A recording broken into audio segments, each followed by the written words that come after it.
In a nutshell, you can buy links. That's not the problem. The problem is if you buy links for the purpose of manipulating page rank.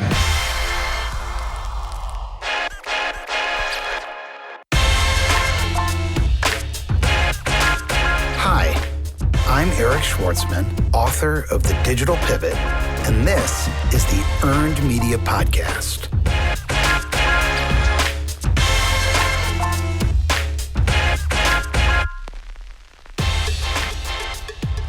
My guest today is Fili Wiese.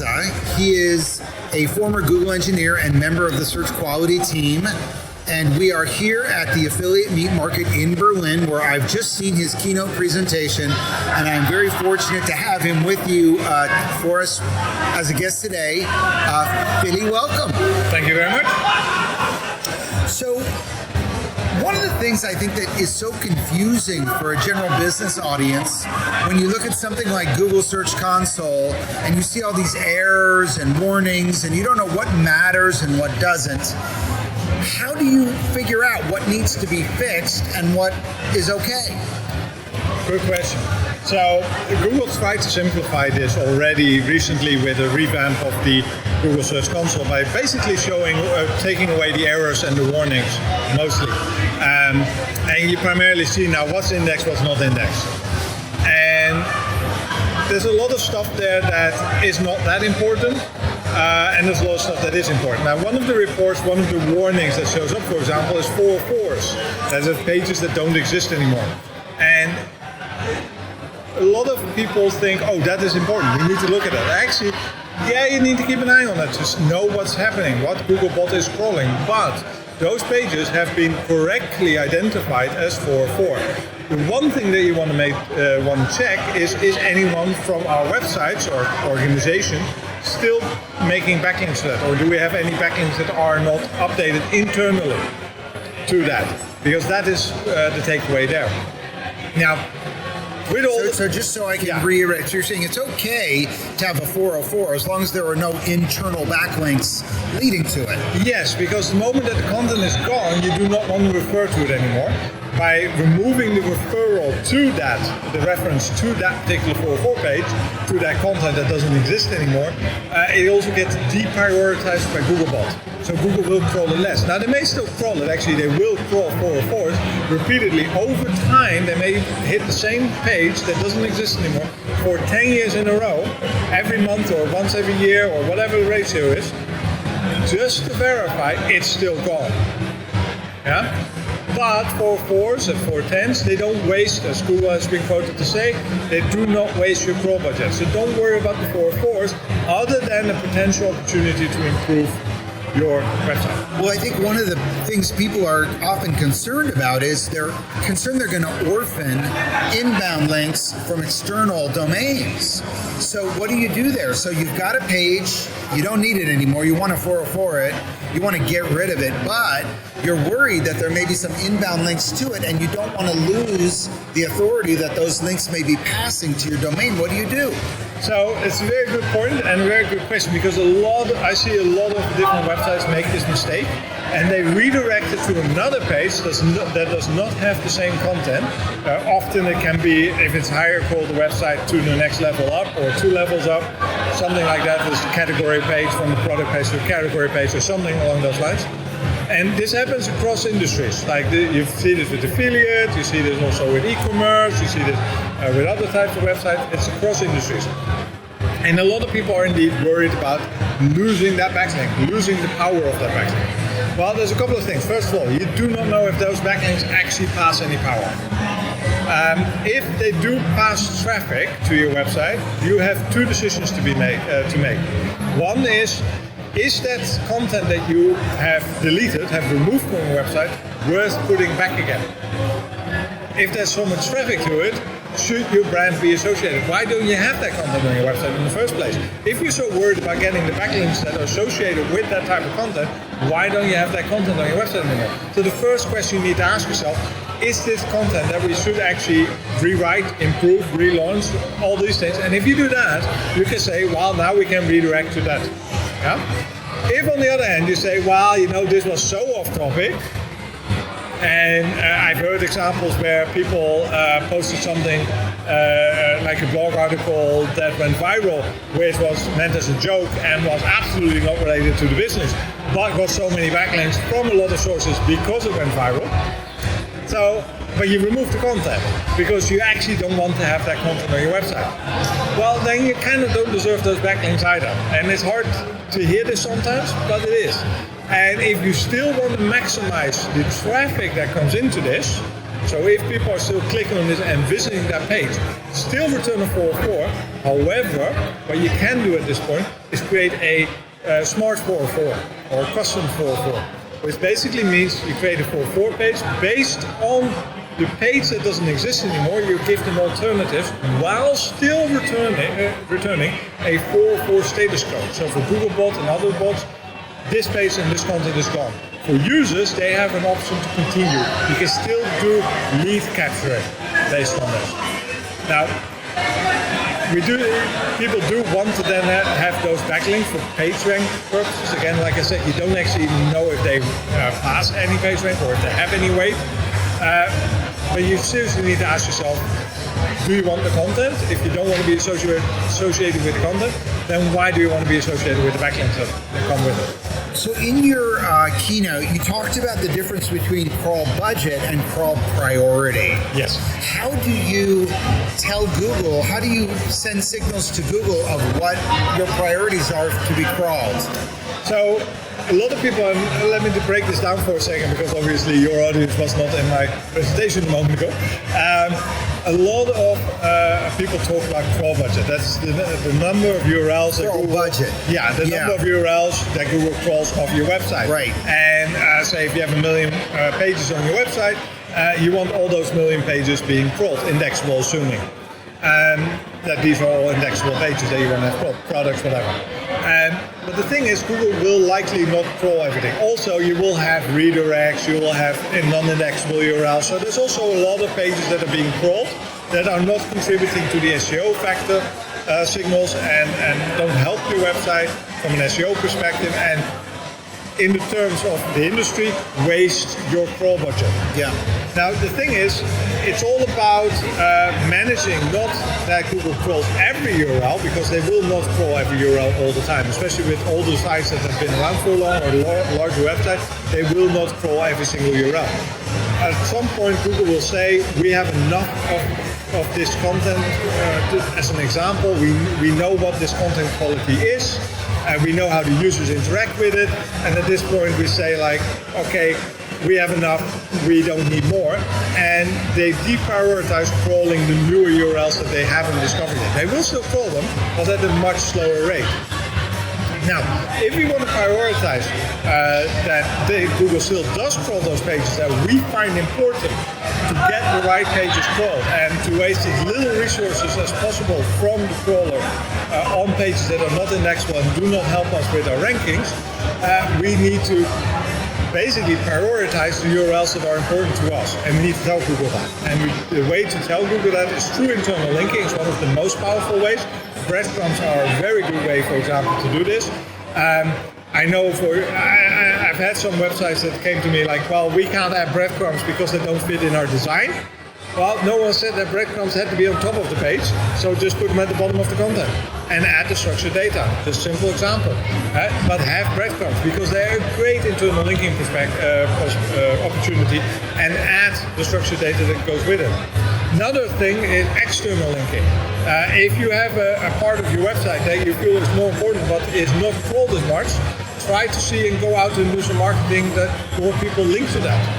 Yeah? And by having more external parties linking to it, Google picks up on that and says, oh, you know what, more people are talking about this, maybe I should crawl all of these.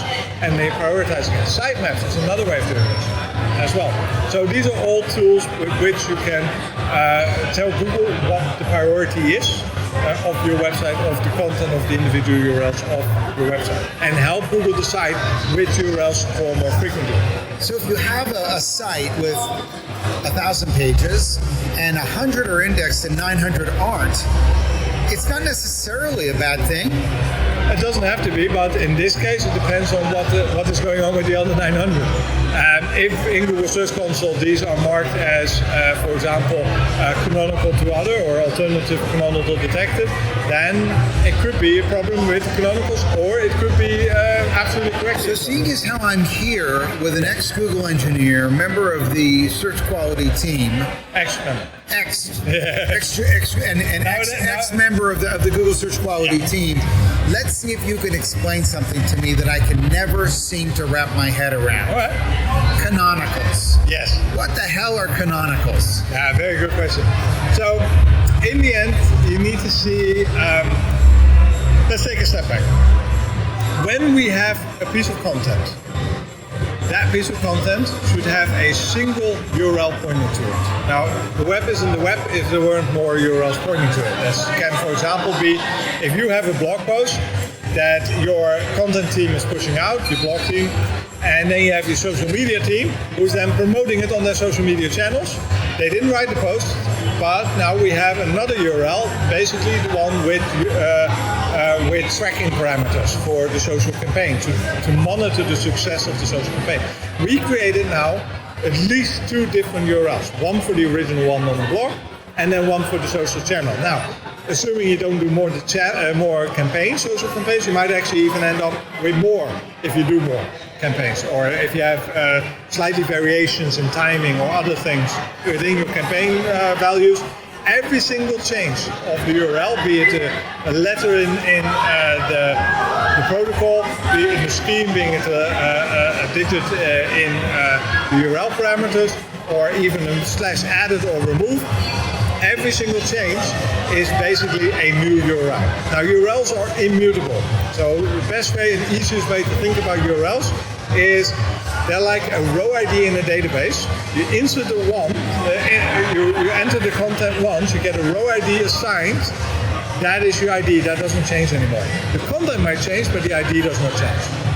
Now, if you refer to it from other places, you again refer to it with the ID in the database, in other tables. This is how you refer back. That's the URL. The URL is a unique identifier for that piece of content. And so it's one base URL for that piece of content. That's your canonical. So by declaring a canonical within the HTML source code for Googlebot among others, you're basically communicating to Google what your preferred ID identifier is for that particular piece of content. And that's what a canonical does.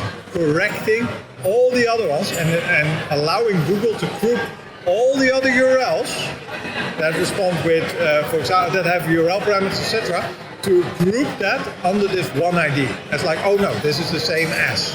Can you give me a use case for how in the same site you might use a canonical to reference the original content? So when you're talking, for example, within the same site or to a third-party site? Because within the same site. Would you ever do that? So, I'm not entirely sure if I understand your question.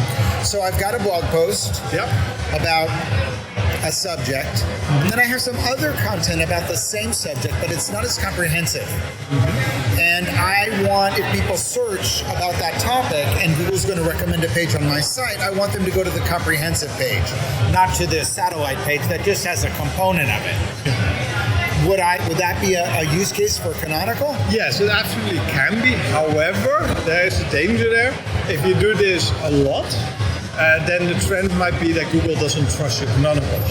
So if Google doesn't trust your canonicals, which is like on the domain level, and they hit a critical mass of where the algorithm is going to have questions with your canonical references, they may just switch off the whole canonical thing for your website, the whole canonical trust signal.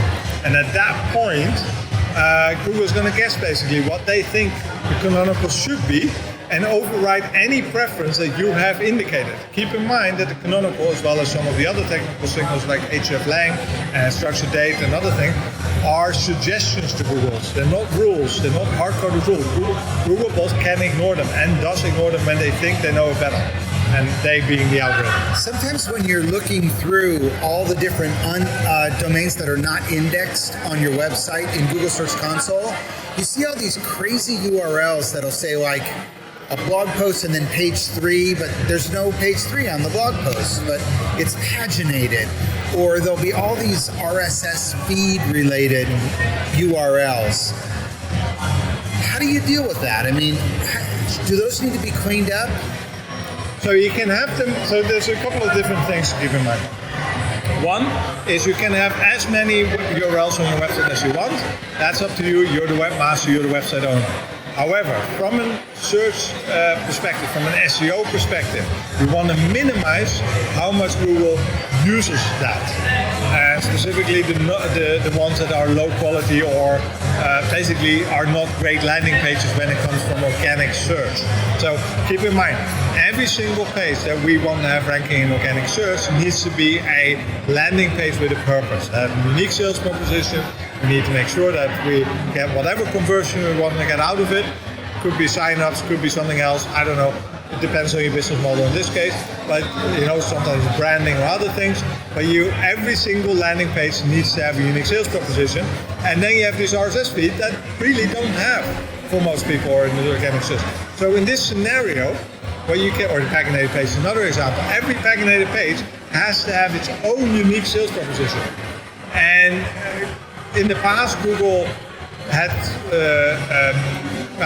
technical markup, basically saying like, okay, this is a group of paginated pages and this is page one, and they could deprioritize the other ones and use it for discovery.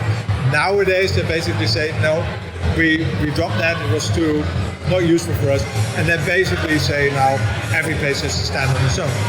So what you need to do is, yes, you do need to clean this up, and ask yourself, is this a good landing page? If a user lands on this paginated page, will they convert to something? Will it help my business? Will it help the user? If the answer is no, no indexing. Same goes for the RSS feed.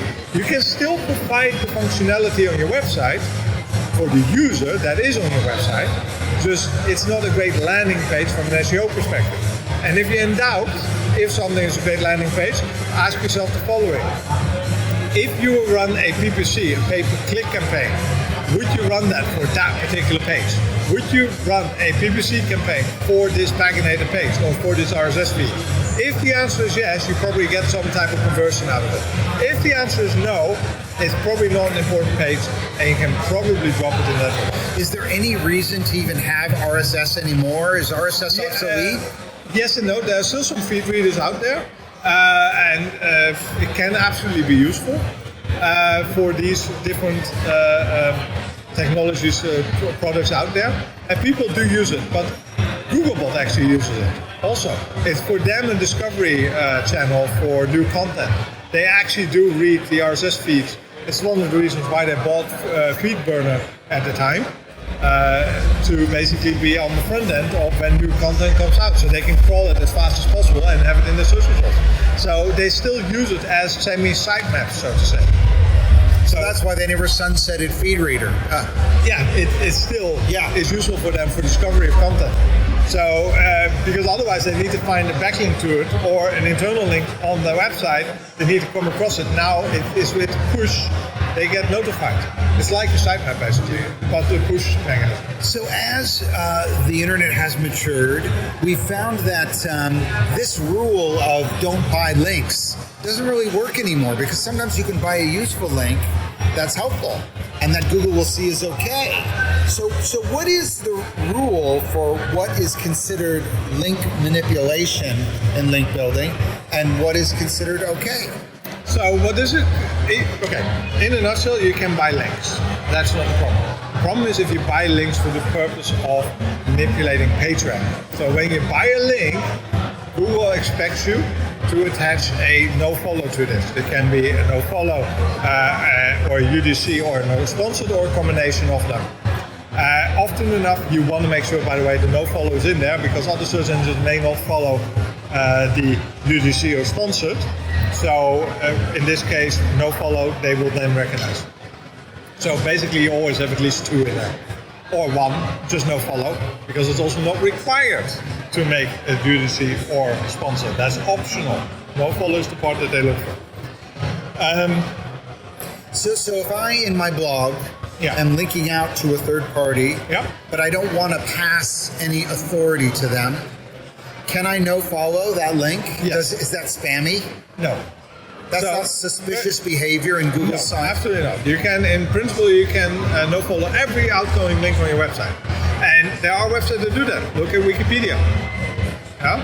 But at the same time, Google rewards websites in the algorithm and with crawling, etc., that give them, like Google algorithm specifically. Whenever I say Google, I mean Google bot or Google algorithms in this case. They reward websites that are not the dead end of the internet. Google bots wants to continue. They want to discover new content, and if you're the site that provides new content, that gives you a higher trust value in the eyes of Google. So, and if you don't follow it, they may say, well, you don't trust it, so why should we? So in this case, yeah, you probably don't want to follow every single link going out. But yeah, I hope that answers your question.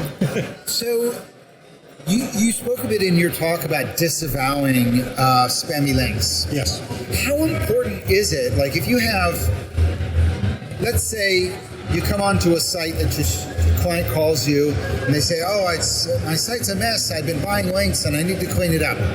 And you look at it and 80% of their links are showing up as toxic in a tool like maybe SEMrush. And they have hundreds of links coming in that 80%. How important is it that you look at every single link and check it? Or can you just trust the tool and disavow them all?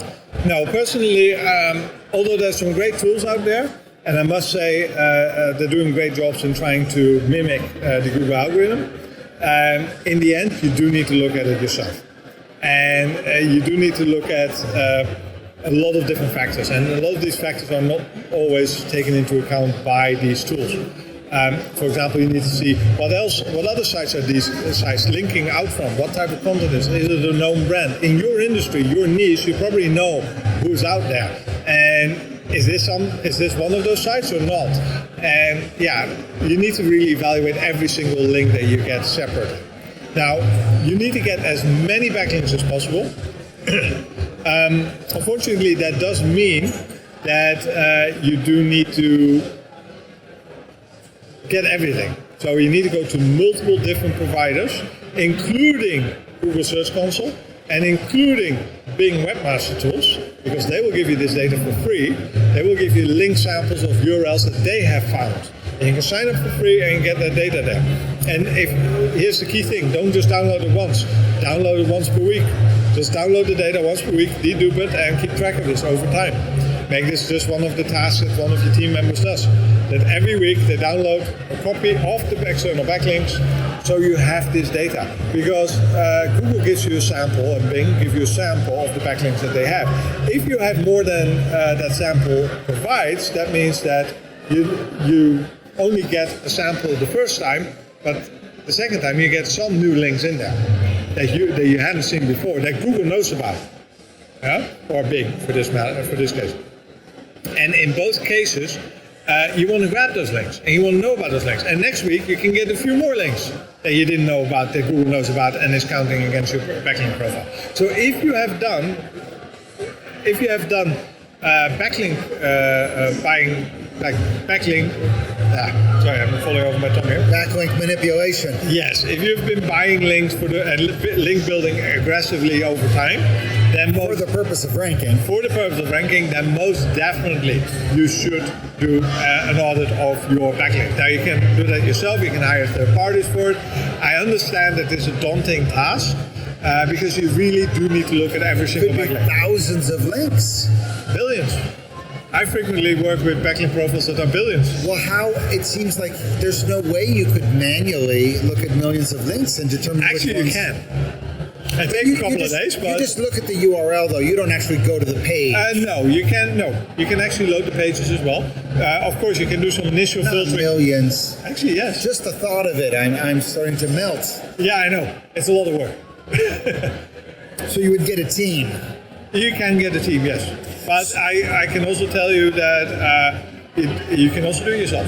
There are tools that allow you to improve your workflow, that allow you to look at 1,000 sites or 1,000 URLs, per few minutes. So after you've gone through all the different potentially spammy URLs, and you've audited them, and you've made the decision, hey, these ones really are spammy. I want to disavow them. Yes. And then you upload them using the disavow tool in Google Search Console. How long does it take until they're actually disavowed? So the majority will be basically within 24 to 48 hours applicable. But Google also will have to recrawl most of those links. If they're very low quality links, it may take a while for the disavow file to have full effect, but the majority will be relatively fast. Now, I must say this, not every website doesn't need to disavow. It's really if you have done link building in the past, then you want to have a look at is disavowing something that you need to do and what your current status of your backlink problem. Now keep in mind, a lot of people are also like, yeah, but okay, I don't do link building now anymore. I did it 5 years ago, but I don't do it today anymore. Yeah, but those links from 5 years ago may still be active today, and therefore they still weigh into those input signals that go into the algorithms that your site is still evaluated against. So this is something that you need to be aware of and potentially tackle. That having said, if you haven't done any link building, you probably have accumulated some organic spammy backlinks, in which case you don't necessarily need to disavow those because they're well known by Google, and Google has probably taken care of that automatically. There's one other concept that is maybe good to know and to highlight, because a lot of people, they're not really familiar with this. When we look at Google Search Console, a lot of people say, yeah, well, it doesn't give me all the data I want. They do give a lot of data. Sure, it can always be better, but they do give a lot of data.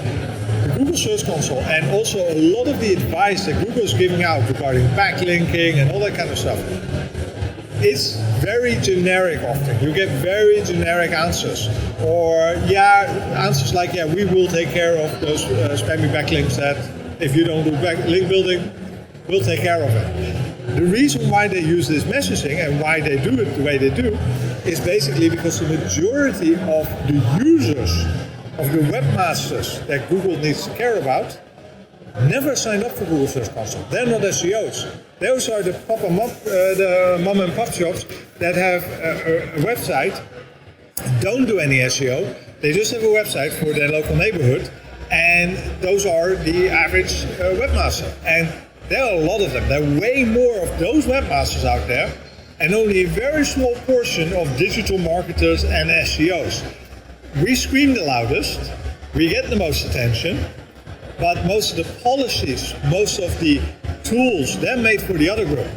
So whenever we're complaining about something in this industry, or like, okay, the answer isn't specific enough, well, it depends obviously, because if you are an SEO, you've probably done some link building, and you possibly have done some bad link building, and yes, you need to disavow. But hey, you know what? Disavow tool, almost no one needs to use that. That's also one of Google's messages, and that is true, because statistically, it's only a very small portion of people, webmasters, website owners, that have done link building versus the ones that have not done link building. But I've never done a link building where I've bought links before, but a lot of the sites that I manage wind up getting some spammy links anyways. Yes, and that's normal. You have done link building. You may not just call it link building. I've never paid for it. Okay, see, that's a different distinction already. Because you may have run some social campaigns. You may have run some ads. I mean, you may I'll create content that I think is link worthy. Yes, and then you promote it. Yeah. And even if you promote it with money, say you do an ad or something like that, you're actually buying links. The thing is advertising links. These links are normally discounted by the algorithm because they go to known networks, so Google can just discount them as like, okay, don't pass PageRank, and also social networks and stuff like that, and basically say, okay, don't count this. But you're still doing link building. You may not call it link building. You know, we're here at the affiliate meat market in Berlin, and these are all people who are buying and selling traffic, yes, and passing traffic with a trackable link. And sometimes when I insert a tracking link into a blog post or into organic content, I do worry. I wonder, oh my God, this link looks a little funny, and it says add link on it or some weird parameters on the end, and I wonder, is this going to be a negative signal that I'm linking out with this trackable link? Are trackable links bad? Yes and no again. If that's the only type of links that you have sending out, that can most definitely have an impact. Because then the question is, are you the source content? Are you the source of the content, or is the part where you're linking to? And should we rank that higher instead of you? So if it's one or two links, it's no big deal. It's not a big deal. Like if it's a few, it's not a big deal. But if that's all your links, then of course Google's going to ask, okay, where you're linking to, is that of higher quality? Why are we not ranking that higher instead of you? Because you're even linking to that primarily, and almost all your links. So you need to find out what your unique sales proposition is, what you're adding to the conversation and benefit for the user, to then say, oh, we're still worth ranking because we offer this. And comparison websites is an example where that would be like an added feature. So, Google released the page quality guidelines on the internet, and everyone has read it, and we printed it out, and we've debated every part of it, and you were actually part of the team that was working with that to try to determine, I guess, computationally page quality, which seems like a very daunting task, But when I look through what's ranking online, one thing that always screams out at me is I see all these low-quality WordPress sites where they have, a standard theme. They haven't even altered it, and they're posting all these garbage blog posts that they're obviously getting paid for, and it says by admin.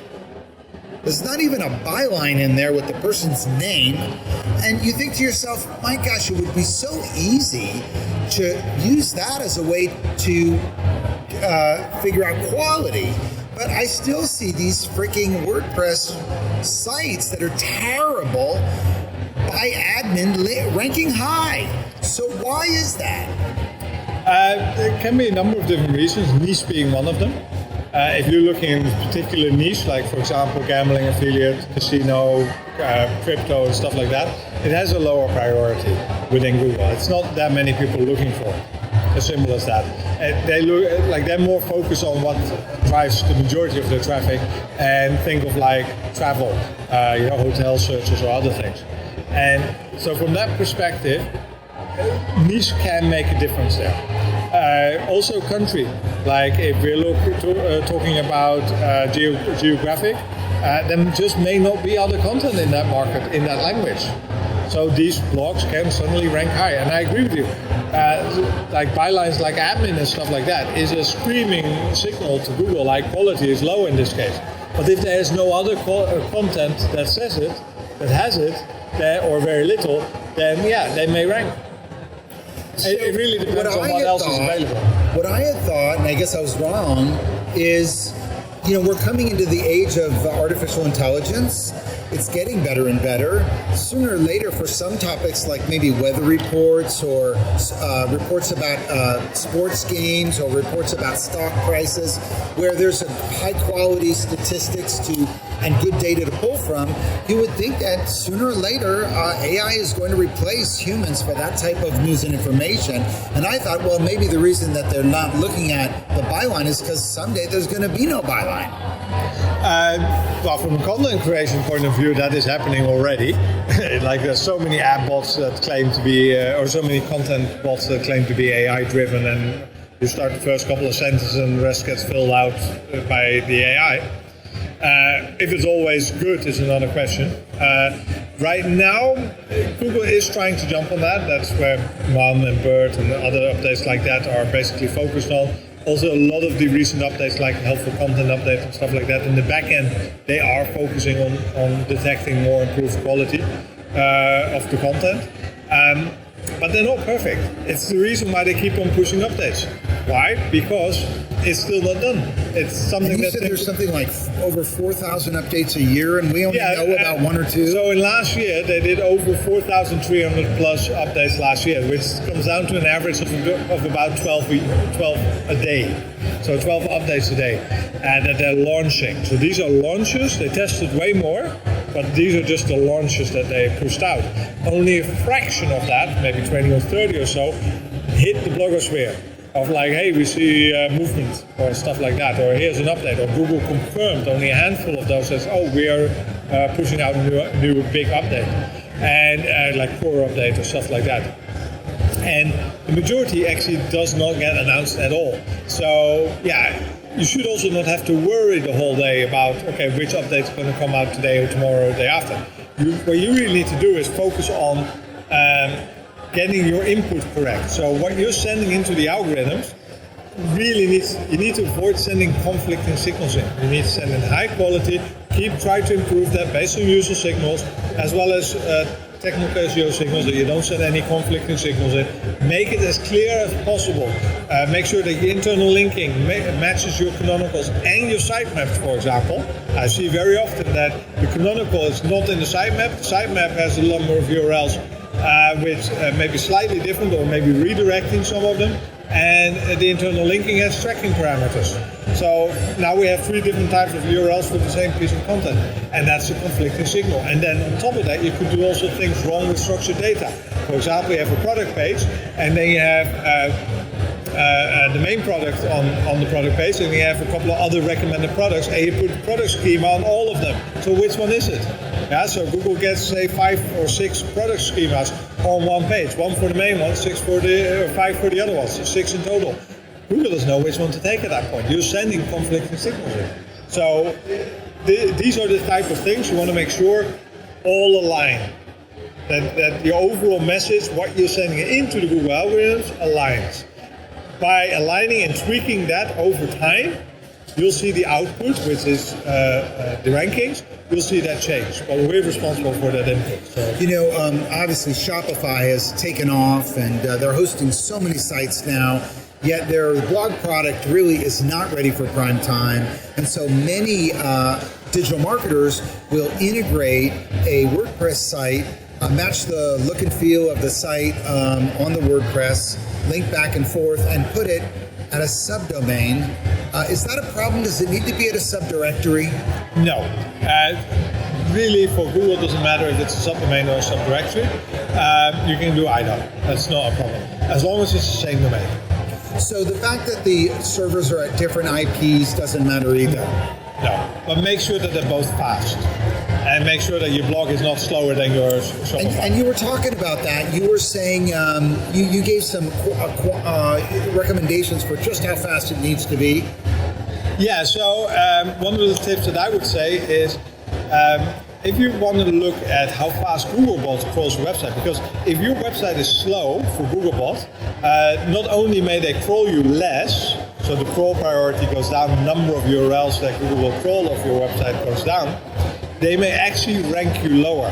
Because if your competitor is faster, then Google may say like, well, when a user searches for something and you and your competitor show in the search results, well, your competitor is faster, so the user is likely going to find that one more attractive. If everything else is equal on the other signals, which it never is, but just for the hypothetical case, you will rank lower because you're slower. So it can most definitely impact your ranking. Also, if your connection is very unstable, your server connection, if you have often network or server issues, 500 errors, that kind of stuff, it tells Google, oh, you can't handle the load. Yeah, we want to send you a few thousand people through our search results, but you know what? You can't handle the load, so we'll just send you 100. Yeah, because we know you can handle that. And the thing is that you want to be fast. Now, within Google Search Console, under the settings, scroll stats, you can find what the averages are for how many URLs Google scrolled in the last 90 days, or how fast your server responded for the initial first byte. Look at that first byte one. It's not the only one, obviously, to look at, but it's one of the signals you want to look at. And there's so many websites where I see that first byte average over time, assuming it is stable, because if it isn't, that's something that you want to look at as well. But if it is stable and it averages like, say, 300 to 500 to even 800 milliseconds, that is way too slow. Way too slow. You really want to aim under 100, and if you can do it, under 50 on an average. And it is absolutely possible. It's just about optimizing for page speed. And can you give us some tips on how to improve Core Web Vitals? In the end, which one? Because there's so many. So if you want to look at, for example, cumulative layout shift, I have a tool for that on webvitals.dev. Yeah, cumulative layout shift. The funny thing is, Google's such a hypocrite because on the one hand, they say, we can't have any cumulative layout shift. And then I go into a Gmail and there's cumulative layout shift. And I open the wrong email. It happens all the time. Oh, absolutely. And they're not the only ones, by the way, because there's a couple of newspaper sites and stuff like that where I keep on jumping all the time. It's so annoying. And the thing is, yes, in a way, yes, hypocritical on the front of they have it themselves, which is also one of the metrics that they need to improve. Keep in mind that your personal email is not something they're trying to index and rank. So from a user perspective, users except for you will never see that. Not that email at least. So you need to keep that in mind that when we're talking about pages that are accessible to Googlebot and that can potentially rank, those are the ones that we most definitely want to optimize. Now, on an origin basis, these signals can still be collected also for pages that are not ranking. So if you have very poor origin signals with very good one-on-one signals, this might be where the mismatch is. You may have a number of pages in the backend that Googlebot is not visiting, say after a login, which are very slow, and Google users Chrome users are reporting those as slow. Yeah, and that can most definitely. So just so I understand, when you say origin, you mean the original domain plus the schema, and it's not domain; it's the host name. And then what? It's the host name, not the domain name. So if you have, for example, HTTPS www.example.com, and you have, for example, HTTPS example.com. And you have HTTPS subdomain 1.example.com. Those are three different origins. So it's a different host name, all on the same schema. The top level domain is different. No, the host name is different. One has a www, the other one is a naked, and the other one has a subdomain 1. And there are three different host names because of that. It's from the first double slash to the next slash. That content is different. That's the first part, or the second part of the origin. The first part of the origin is the protocol, the scheme. So HTTP example.com and HTTPS example.com are also two different origins. Origins are used by browsers primarily to work with cookies and JavaScript cross communication and stuff like that. Like is the script allowed to be executed and stuff like that. And this is where the origin mostly comes from. So I want to thank you very much for taking the time to talk to us. Just before we wrap it up, any sort of high-level recommendations you have for non-technical business owners who are looking to improve site speed, site performance? Well, basically, audit your website regularly, because as simple as this, if you don't know what you're sending in, you can never improve it, you can never change it. And Google algorithms, like we as webmasters and SEOs and managers, etc., we don't control those algorithms, and we're not gonna. It's as simple as that. Google keeps tweaking them. That's also normal. What we, on the other hand, do have control over is what goes into those algorithms, at least to a large extent. So optimizing your website for page speed and other things, avoiding conflicting signals, etc.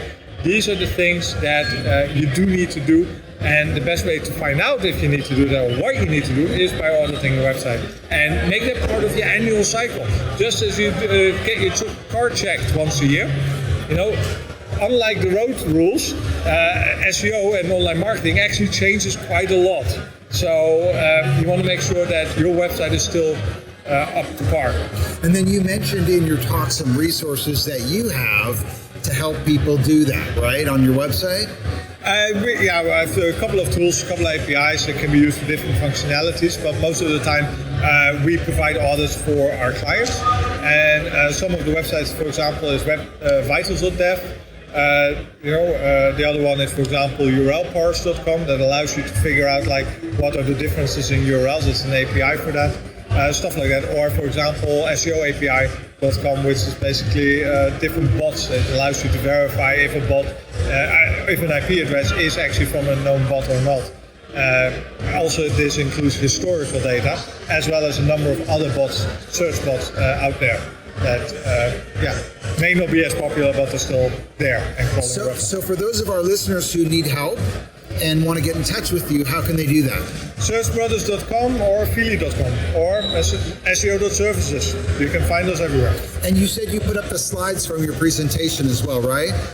So if people want to get a copy of the slide deck, then they should contact me to Fili.com or searchbrothers.com and I'll send them a copy of the slide. However, I will note that as slides should be, they are supportive of the story that I held on stage. So if you feel, I'm happy to send them to you, but if you feel you want to know more, it's probably better to get in contact and we can discuss more detail. Excellent. Fili, thanks so much for taking the time to do this. Thank you very much. Thanks for having me.